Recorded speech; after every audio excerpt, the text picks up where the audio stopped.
If you are a veteran and you're renting right now, or maybe you bought a house with a conventional loan and never used your VA benefit, I need you to hear something. You are sitting on one of the most powerful wealth-building tools in the entire mortgage industry.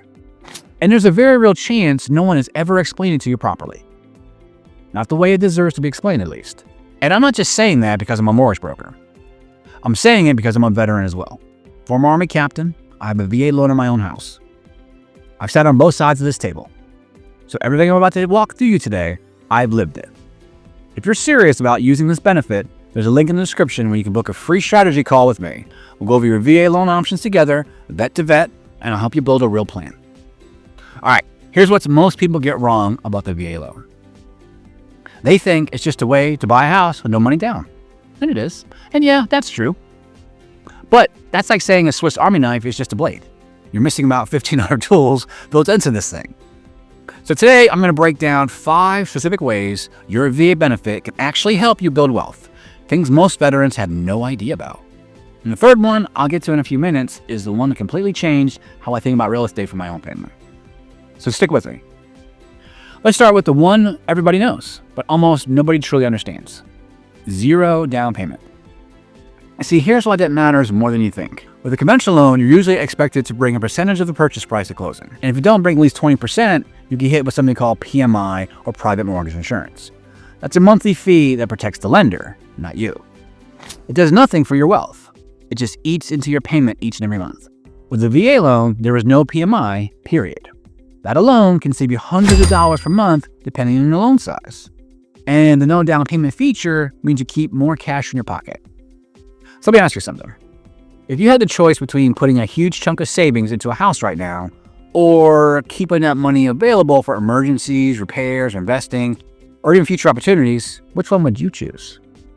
That's the opportunity cost conversation I have with every single client. I don't just send people a fee sheet and wish them luck. I build out a tactical comparison videos showing different scenarios. What happens if you put money down? What happens if you don't? What the payment looks like? What the long-term cost looks like? We have a process and a plan. And honestly, I'm shocked more lenders don't do this, because you deserve to understand what you're signing up for. All right, now let's talk about something that trips up a lot of veterans. The VA funding fee. People hear about it and immediately get nervous. So here's a simple version. The funding fee is a one-time charge that helps keep the VA loan program running for future veterans, and you can finance it. The first-time users with no down payment is typically 2.15% of the loan amount. So if you borrow $300,000, that's roughly $6,400. And like I said, you can finance it. It's not an actual closing cost. I mean, it sounds like a lot, right? But here's what most people miss. And like I said, you can roll that fee into the loan so you don't have to bring that cash to closing. And more importantly, you're not paying monthly mortgage insurance like you would with many conventional loans or FHA loans. That monthly insurance can easily run you $150 to $250 a month, or more depending on your loan size. So that one-time funding fee, you often recover that cost within a couple years just from not paying PMI, guys. Now, here's something huge. If you have a service-connected disability of at least 10% or higher, your funding fee is completely waived. Gone. I've had clients save $7,000 or more simply because they had a disability rating they didn't realize mattered. So here's your action step. Go ahead and pull your certificate of eligibility, and in fact, I can do that for you. You can do this right from the VA Health and Benefits app now, or like I said, give me a call and I can do it for you. Look for 2 things. Do you have full entitlement or partial entitlement? And does it show you that you're exempt from the funding fee? Write those down. That's the foundation of your strategy. And here's the part I promised you, and the part that changed how I think about building wealth. You can use your VA benefit more than once. Let me say that again.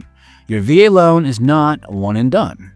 You can buy a home, live in it, and later buy another home using the VA loan again, as long as you meet the occupancy requirements and still have entitlement available.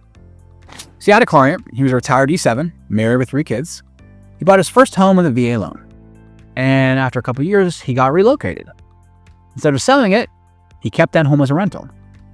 He used his remaining entitlement to buy his next primary residence with another VA loan.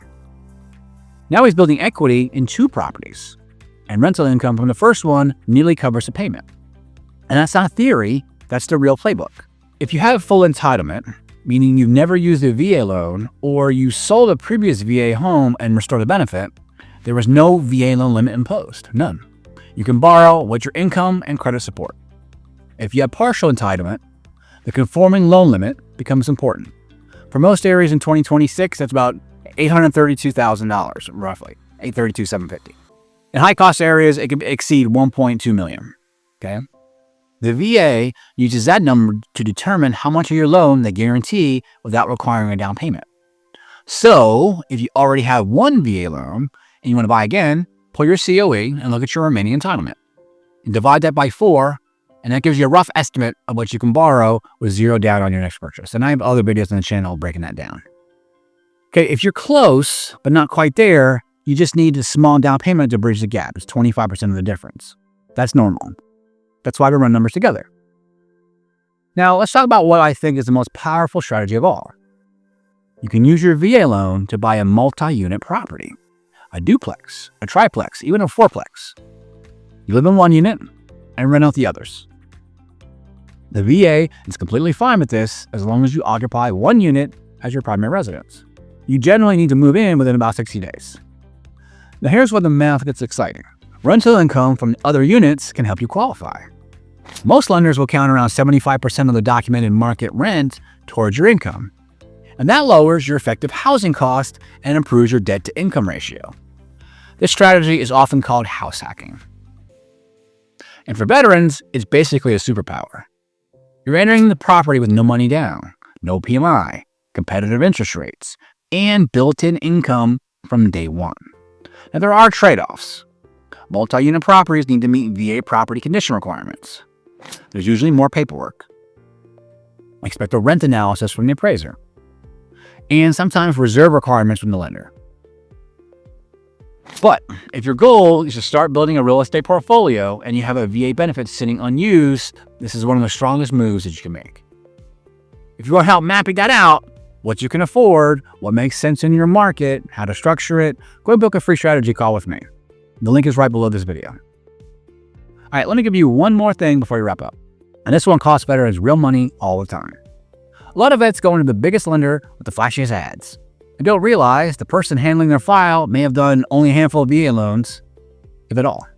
VA loans has very specific rules. Residual income calculations, funding fee exemptions, entitlement usage, appraisal standards.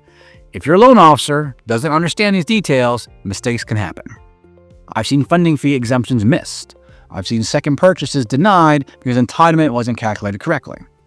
This stuff matters, guys. As a veteran, it drives me nuts. We were trained to do our job.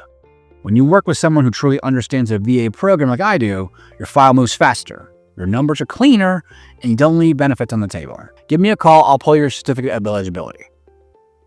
You check your entitlement and funding fee status. If you're renting, compare your rent to what a VA payment could look like. If you already own a VA loan, don't assume you can't buy again, and start thinking bigger than just a single-family house. A duplex or triplex with a VA loan can be a life-changing move. If this helped you see your situation differently, go and book a free strategy call with me, vet to vet, and we'll build a real plan together. And go ahead and subscribe to the channel. I really appreciate it because I've got a video coming soon on how the VA appraisal process works and what to do if it comes in loan. That video is going to save somebody's deal. I guarantee it. I'll see you there.